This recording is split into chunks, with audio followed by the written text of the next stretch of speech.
Plus de 8 millions de dollars de l'argent des contribuables sont partis vers la Chine. Les États-Unis vont-ils continuer à financer la recherche chinoise? Le Dr Fauci répond. Elon Musk affirme pouvoir concilier ses intérêts pour Tesla en Chine et son acquisition de Twitter.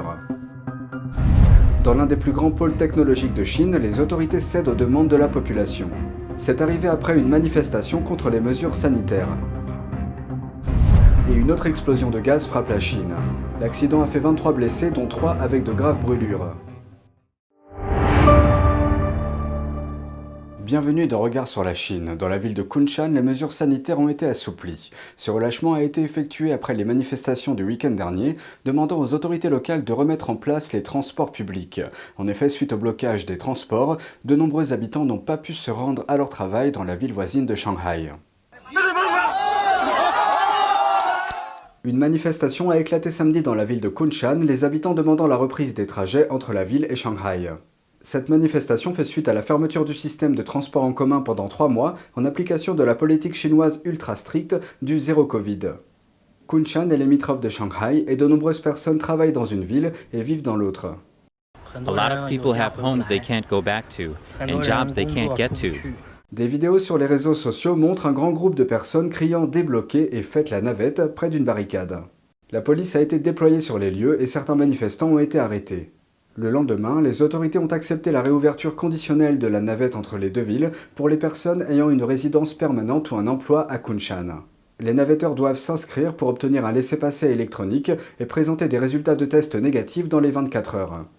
Les autorités exigent également que les navetteurs voyagent en circuit fermé entre leur entreprise et leur domicile. Ceux qui traversent des zones à risque moyen ou élevé devront rester en quarantaine pendant 2 semaines.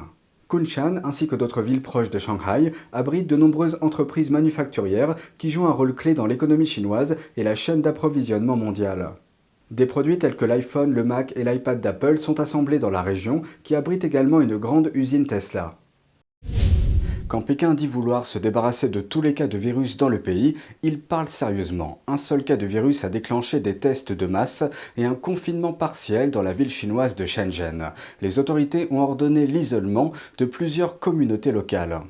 Shenzhen est le siège des entreprises de télécommunications Huawei et ZTE. Ces 2 entreprises ont été placées sur les listes noires commerciales des États-Unis pour des raisons de sécurité nationale. La ville est également considérée depuis longtemps comme un triomphe en termes de réforme économique chinoise. Le chef du Parti communiste chinois, Xi Jinping, l'a qualifiée de ville miracle lors de sa visite en 2019. La ville compte quelques 18 millions d'habitants et est voisine de Hong Kong. Au cours des 40 dernières années, le centre manufacturier a affiché au moins 20% de croissance annuelle. Le cabinet de prévision Oxford Economics a prédit que la ville serait celle qui connaîtrait la croissance la plus rapide au monde entre 2020 et 2022. Mais les confinements dus au virus en Chine semblent avoir provoqué des changements majeurs. La croissance économique de Shenzhen au premier trimestre de cette année a chuté à 2%, alors que ses expéditions à l'étranger ont chuté de près de 14% en mars.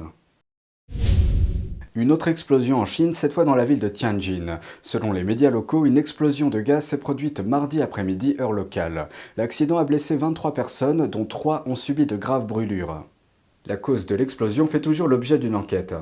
L'incident est survenu quelques jours seulement après une série de 3 explosions dans une usine pétrochimique de Shanghai au cours du week-end. La première agence de recherche médicale américaine continuera-t-elle à envoyer l'argent des contribuables en Chine pour la recherche?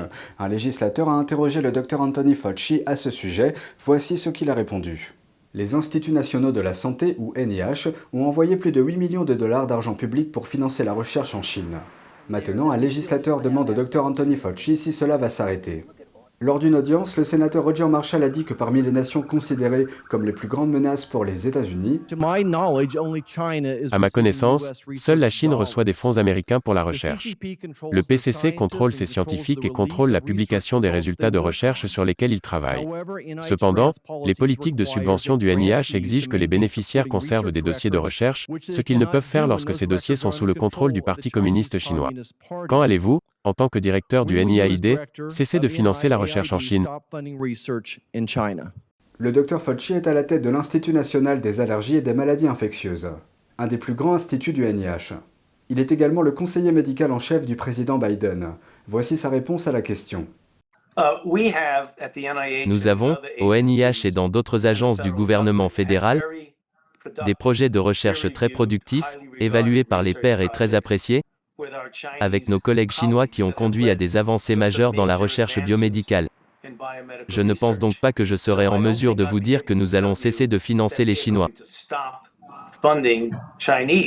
Il affirme que l'agence doit procéder à un examen par les pairs appropriés lorsqu'elle finance la Chine, ajoutant « Je tiens à souligner que les subventions accordées aux pays étrangers, y compris la Chine, doivent être approuvées par le département d'État. Donc, chaque fois que nous finançons quelque chose en Chine ou dans un autre pays, cela doit passer par une autorisation du département d'État. » Le sénateur Marshall a ensuite demandé si le public avait suffisamment accès aux études d'un organisme à but non lucratif controversé appelé EcoHealth Alliance.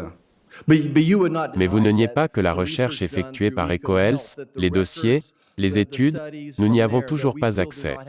Est-ce exact? Avant d'entendre la réponse de Fauci, voici un peu de contexte. EcoHealth Alliance s'est retrouvé récemment au centre d'une controverse qui a soulevé des questions sur la surveillance du NIH au sujet des recherches biologiques à risque. Voici ce qui s'est passé. EcoHealth Alliance a reçu des subventions de l'Institut national de la santé. Elle a utilisé l'argent pour faire des recherches avec le laboratoire de Wuhan, appelé Institut de virologie de Wuhan.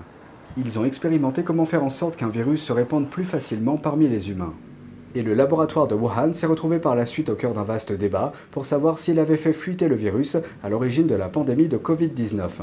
En conséquence, le NIH a été entraîné dans la controverse qui a soulevé des questions quant à savoir si elle exerce une surveillance suffisante sur les études qui pourraient être à risque. Voici comment Fauci a répondu à la question.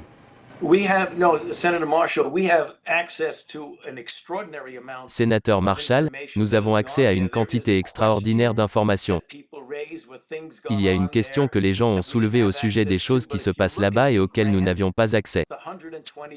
Mais si vous regardez la subvention de 120 à 130 000 $ par an a été accordée par EcoHealth en tant que sous-bénéfice en Chine pour poser une question très pertinente et hautement prioritaire.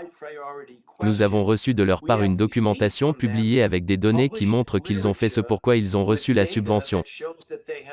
Évidemment, aucun d'entre nous ne sait tout ce qui se passe en Chine. Mais si la question en jeu est celle de la subvention plutôt modeste, évaluée par les pairs et hautement prioritaire, qui a été accordée par ECO à la Chine dans le cadre d'une sous-subvention, eh bien nous disposons d'un grand nombre de bonnes informations qui sont publiques.